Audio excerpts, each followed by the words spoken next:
Hi, this is Wreath Off Grid, and I am going to show you how to get a drop shadow behind text on Snapseed.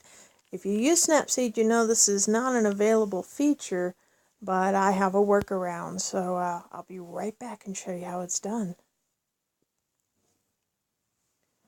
Okay, so you open your image in Snapseed, which I have here already, as you can see, and you go into your text, and you add whatever text you want. So this is a mountain called Blue Mountain,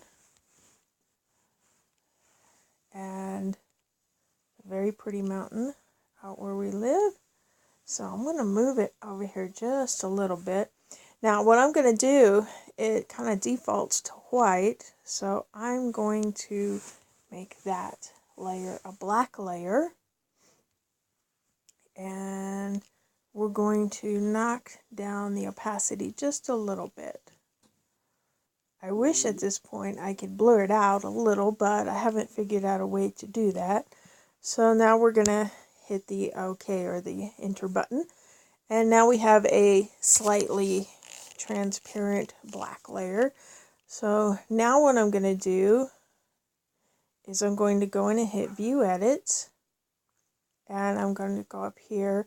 We're going to copy this and we're going to insert it.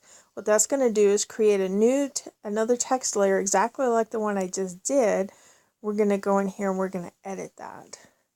So we're going to make it opaque again, and we're going to go in and do a color. So you can do white or pick any color that you want, but I'm going to go ahead and do white.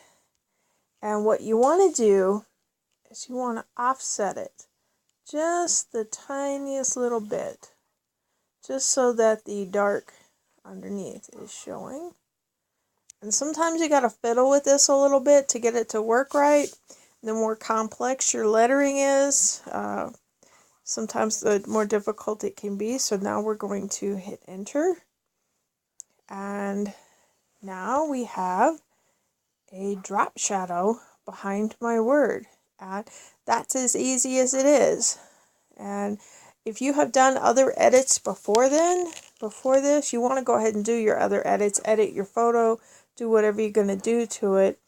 And I would save it as a PNG and then go back and open it and then do these edits. Otherwise, when you go in, and right now on my edits, I only have the two text things that I have done.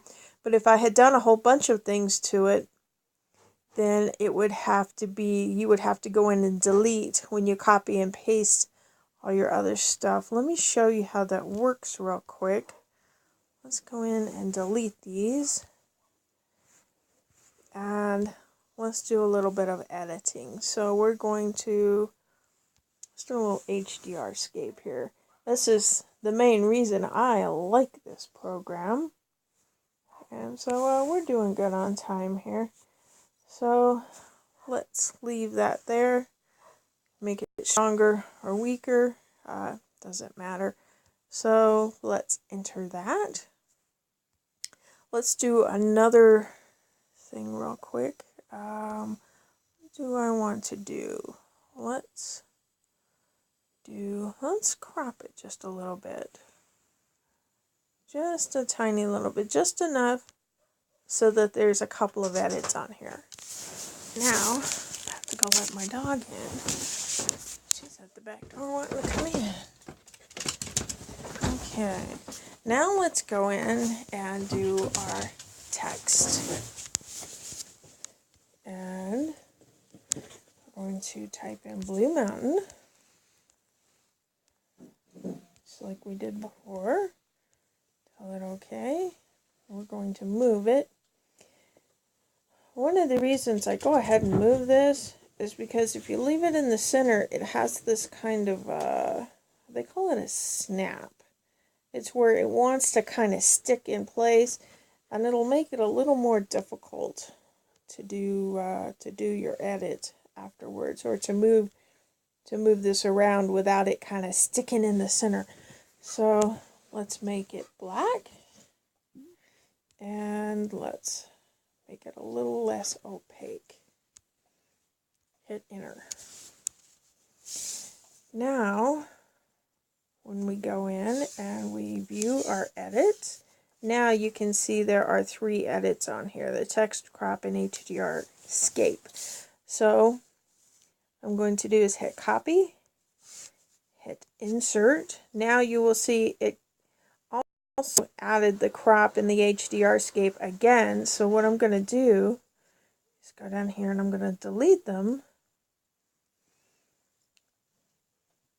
because I don't need them on top of what I've already done. Now you see we have the 2 text boxes. And we're going to go in and edit this one. Go in, and this is the top one. Again, we're going to go in and change the color. Make it that color. And then we're going to slightly offset it from the black. And then hit enter. And if it's not where you want it, sometimes it'll move it and it won't be exactly the way it shows on the finished picture. You just go through and you can fiddle with it. Like I said, the more complex your text tends to be, the more likely it is that it's going to be off a little bit, but you can just fiddle with it. Anyway, now I have a picture that has text and it has an offset drop shadow. And there's how you do it. Thanks for watching.